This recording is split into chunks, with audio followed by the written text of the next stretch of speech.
শীতের কোন কোন সবজিগুলি এই সময় এসে আমাদের লাগিয়ে ফেলতে হবে? যে সমস্ত সবজিগুলি আমরা শীতের শুরুতেই অন্তত নভেম্বর মাস থেকেই ফল পাওয়া শুরু করে দেব, বা এই সমস্ত সবজিগুলি এত তাড়াতাড়ি করার একটাই কারণ, তাহলে আপনি দীর্ঘ শীতের সময়টি কিন্তু আপনার সবজি পেয়ে যাবেন। আর তা নইলে যদি আপনারা দেরিতে গিয়ে করেন, যে অক্টোবর মাস থেকে আপনারা সবজি শুরু করেন, বা তাহলে কি হবে, আপনার সবজিটি জানুয়ারি মাসের শেষের দিক বা মার্চ মাসের দিকে আপনারা গাছে সবজি পাবেন, যে সময় হয়তো বাজারে সেই সবজির মূল্যটি একেবারেই কমে যাবে এবং সেই সবজিটি তখন আর আপনার খেতেও ভালো লাগবে না।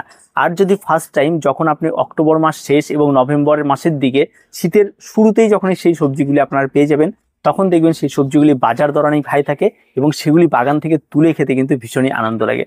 তো চলুন এরকম 10টি সবজি, যে সবজিগুলি শীতকালে হয়ে থাকে এবং সেই সবজিগুলি এখন থেকে তার বীজগুলিকে রেডি করে ফেলতে হবে, এবং বীজগুলিকে ফেলার জন্য আপনাদের কি কি করতে হবে, কিভাবে বীজতলা রেডি করবেন, বীজগুলি কি করে তার ফেলার প্রসেস হয়েছে, সমস্ত কিছু। হয়তো ভিডিওটি একটু বড় হবে, তো ভিডিওটি যদি আপনারা দেখতে পারেন তাহলে সমস্ত শীতের সবজি কি করে চারা তৈরি করা, এভরিথিং কি করে বসাবেন, তার সমস্ত কিছু পেয়ে যাবেন। তবে চারা প্রস্তুতিটা কিন্তু এখনই পাবেন না, তার কারণ হচ্ছে চারা প্রস্তুতি হতে একটু সময় লাগবে, আর প্রস্তুত হওয়ার পর আমরা আরেকটি ভিডিও দেবো। এখন মূলত আমরা যেটা দেখাবো কি কি বীজ আপনারা এক সময় ফেলবেন, আর বীজের যে মাটি রয়েছে সেটা আপনারা কি করে প্রস্তুত করবেন। আর কিছু কিছু বীজ রয়েছে যে বীজগুলি আমরা ক্রয় না করে নিজেরাও বাড়ি থেকে সেগুলি সংগ্রহ করে অনায়াসে আমরা সেখান থেকে চারা তৈরি করে নিতে পারি। তো চলুন শুরু করা যাক। সবার প্রথমে যেটি রয়েছে সেটা হচ্ছে কাঁচা লঙ্কা।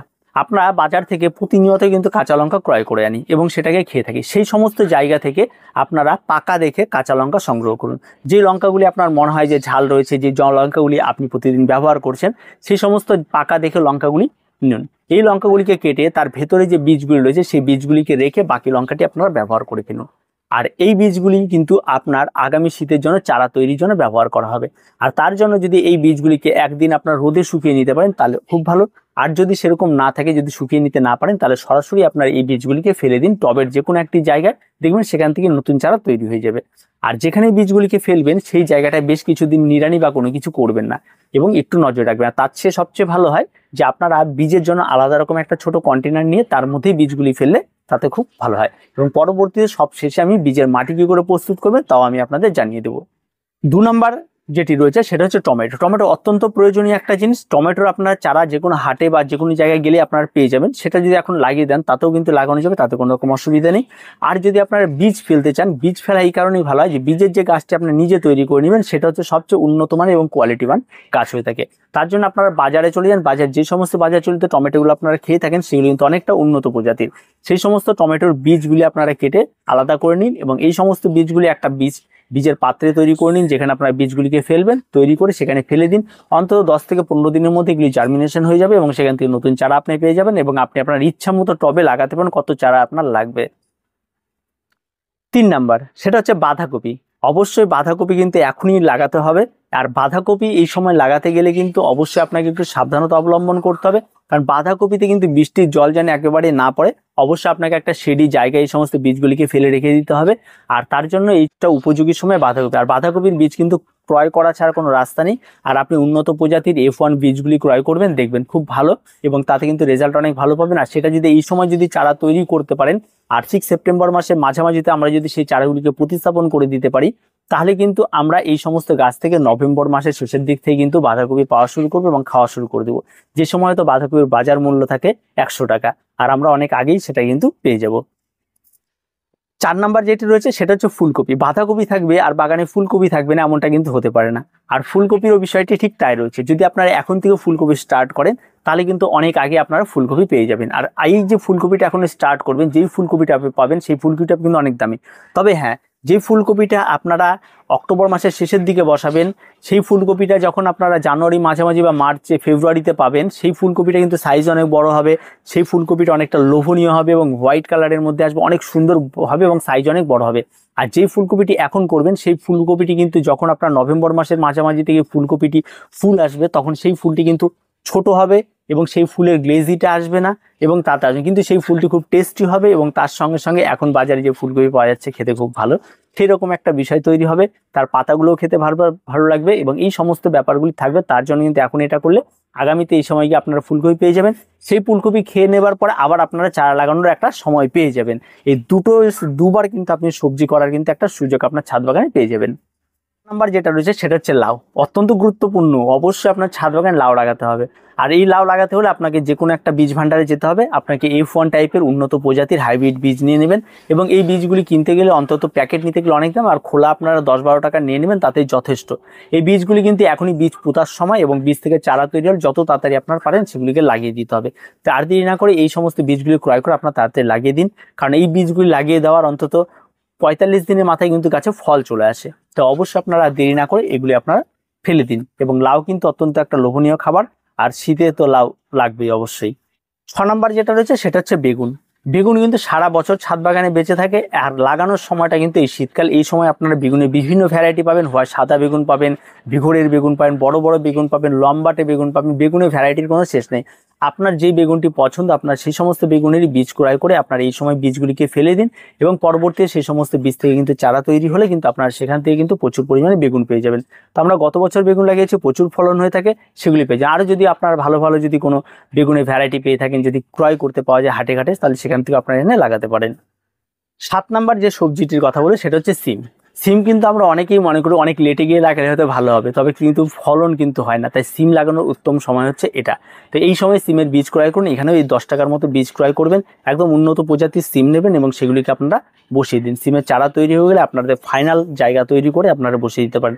আর এই সমস্ত চারাগুলি তৈরি করার জন্য ছোট ছোট পাত্রের মধ্যে আপনারা, বা মাটির গ্লাস হতে পারে বা যে কোনো টব হতে পারে, তার মধ্যে বীজগুলি বসিয়ে আগে চারা তৈরি করে নেবেন, তারপরে সেগুলিকে আবার ফাইনাল জায়গায় আপনারা বসাবেন। তাতে কিন্তু গাছের গ্রোথ ভালো হয় এবং গাছগুলি অনেকটা ভালোভাবে বেড়ে ওঠে। আবার যদি আপনার মনে হয় যে সেটা না করে আপনি সরাসরি যে পাত্রের মধ্যে এই গাছটিকে রাখবেন সেই পাত্রের মধ্যে এই বীজগুলিকে বসিয়ে দেবেন, সেটা বসালেও কিন্তু খুব ভালো হয়, তাতেও কোনো রকম কোনো অসুবিধা হবে না।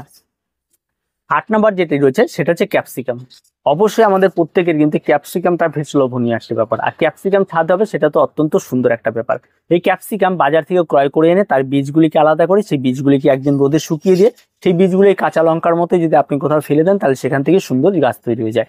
আর এই ক্যাপসিকাম যদি বাজার থেকে ক্রয় করেন তাহলে আপনি সঠিক প্রজাতি পেয়ে যাচ্ছেন এবং সেই প্রজাতিরই বীজ পেয়ে যাচ্ছেন, যার ফলে ক্যাপসিকাম কিন্তু খুব সহজভাবে ধরে যায় এবং খুব তাড়াতাড়ি হয়। আর এখন থেকে যদি এই সমস্ত ক্যাপসিকামগুলি শুরু করেন তাহলে আপনি শীতের অনেক আগে থেকে ফল পেয়ে যাবেন, আর ফল তুলে নেওয়ার পর আরো অনেকগুলি লটে আপনারা ফল পেয়ে যাবেন। তো আর কিছু বলার নেই, ক্যাপসিকাম কিন্তু অবশ্যই আপনাদের লাগাতে হবে। 9 নাম্বার যেটা রয়েছে সেটা হচ্ছে ধনেপাতা। অবশ্যই আমরা এই সময় কিন্তু বাজারে গেলে কিন্তু ধনেপাতা পাই, আর এই ধনেপাতা কিন্তু প্রচুর দাম হয়ে থাকে। আর এই ধনেপাতা কিন্তু এখন আমরা অবশ্যই আমাদের ছাদ বাগানে ফেলে দিতে পারবো, তবে অবশ্যই বীজের কোয়ালিটি ভালো লাগবে, বীজ যেন কারেন্ট বীজ হয়ে থাকে। আর এই ধনেপাতার কি হয় যে পুরনো বীজ এখন হয়তো বিক্রি হচ্ছে, যেহেতু সময় না, নতুন বীজ হয়তো তারা তুলে না, এই ব্যাপারটি কিন্তু থাকে। তাই বীজের জার্মিনেশন রেটটা কিন্তু এখন অনেকটাই কম হবে। 100টা বীজ পেলে অন্তত 20টা বীজ কিন্তু জার্মিনেশন হবে এই সময়। অবশ্যই এত গরম থাকলে এটা হয়। আরেকটি বিষয় রয়েছে, এই সমস্ত বীজগুলি কিন্তু যেখানেই ফেলবেন সেই জায়গাটি যেন বর্ষার জল না পড়ে, এই বিষয়টা আপনাকে খেয়াল রাখতে হবে। আর যদি ধনেপাতা যদি আপনারা এই সময় ফেলে দিতে পারেন, যদি কোনো কারণে গাছটি হয়ে যায়, তাহলে কিন্তু আপনার একদম সেই ব্যাপার। তো অবশ্যই আপনার শীতের অনেক আগে থেকেই কিন্তু এই ধনেপাতা খেতে শুরু করে দেবেন। এখন কিন্তু বাজারে ধনেপাতার মূল্য অনেক বেশি, আর যদি আগাম এই সমস্ত চাষগুলি করতেন তাহলে এখন থেকে স্টার্ট করে দিন। আর 10 নাম্বার যেটি রয়েছে সেটা ছাড়া কিন্তু শীতের কোনো তরকারি হয় না, আর সেটা হচ্ছে পালং শাক। অত্যন্ত লোভনীয় একটা এবং পুষ্টিগুণে ভরপুর একটি শাক। অবশ্যই পালং শাক এই সময় কিন্তু আপনাকে 10 টাকার বীজ ক্রয় করুন এবং আপনারা আপনাদের ছাদ বাগানে যে কোনো ছোট ছোট কন্টেনার যেগুলি থাকে সেগুলির মধ্যে মাটিতে কিন্তু এই বীজগুলি ফেলে দেবেন, এবং এই বীজগুলি ফেলে দেওয়ার পরে অবশ্যই আপনারা এই বীজগুলিকে এমন একটা জায়গায় রাখবেন সেখানে বৃষ্টি না পড়ে, সেই বিষয়টা কিন্তু খেয়াল রাখতে হবে। তাহলে কিন্তু পালং শাক কিন্তু খুব সুন্দরভাবে জার্মিনেশন হয়। পালংও ঠিক একই রকম ধনিয়া পাতার মতো, এই সময় কিন্তু জার্মিনেশনের রেটটা কিন্তু অনেকটা কম হবে। 100টা বীজ পেলে অন্তত 20টার মতো জার্মিনেশন আপনারা পাবেন, আর বাকি কিন্তু বেশিরভাগটা নষ্ট হবে। আর যে 20টা আপনারা পাবেন সেই 20টা থেকেই কিন্তু আপনি অনেক খুশি হয়ে যেতে পারবেন, কারণ এর বীজের দাম অনেক কম। 10 টাকার বীজ মানে অনেকগুলো, সব একসঙ্গে ফেলার কোনো প্রয়োজন নেই।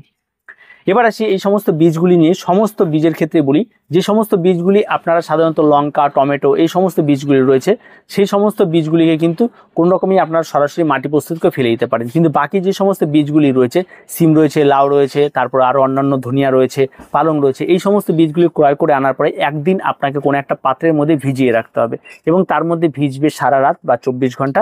তারপরে আপনারা সেই বীজগুলিকে তুলে আপনারা বসাবেন, এবং বীজ বসানোর জন্য অবশ্যই আপনাকে আগে প্রয়োজন রয়েছে মাটি প্রস্তুত মাটি প্রস্তুতিটা আপনারা কিভাবে করবেন, এই যে বীজের মাটি প্রস্তুতিটা হবে সেটা হচ্ছে আপনাদের এখানটা নিয়ে 50% মাটি নেবেন আপনারা, তার মধ্যে আপনারা 40% কম্পোস্ট নেবেন, আর তার সঙ্গে আপনারা 10% বালি নেবেন। এই যে একটা সুন্দর মাটির মিশ্রণ তৈরি করবেন। তৈরি করার পর মাটিটিকে সুন্দরভাবে ছেঁকে নেবেন ছাকনা দিয়ে, যেন কোনো রকমের কোনো দানাদার বা কোনো পাথরের টুকরো বা কোনো কিছু না থাকে। ছেঁকে নিয়ে একদম ফ্রেশ একটা মাটি বের করবেন। সেই মাটিটি আপনারা কোনো একটা পাত্রের মধ্যে দিয়ে বীজটিকে সুন্দরভাবে বসিয়ে দেবেন। আর প্রত্যেকটা বীজ ছেটানোর সময় একটু হিসাব করে ছেটাবেন, যেন প্রত্যেকটা বীজের মধ্যে একটা ডিস্টেন্স তৈরি হয়, যেন গাছটি বেড়ে উঠলে যেন একটার সঙ্গে একটা লেগে না যায়। এই বিষয়টা কিন্তু নজরে রাখবেন। এইভাবে আপনার বীজগুলিকে একটু হিসাব করে একটু সময় নিয়ে ধীরে ধীরে ফেলবেন, তাহলে কিন্তু সবচেয়ে ভালো হবে।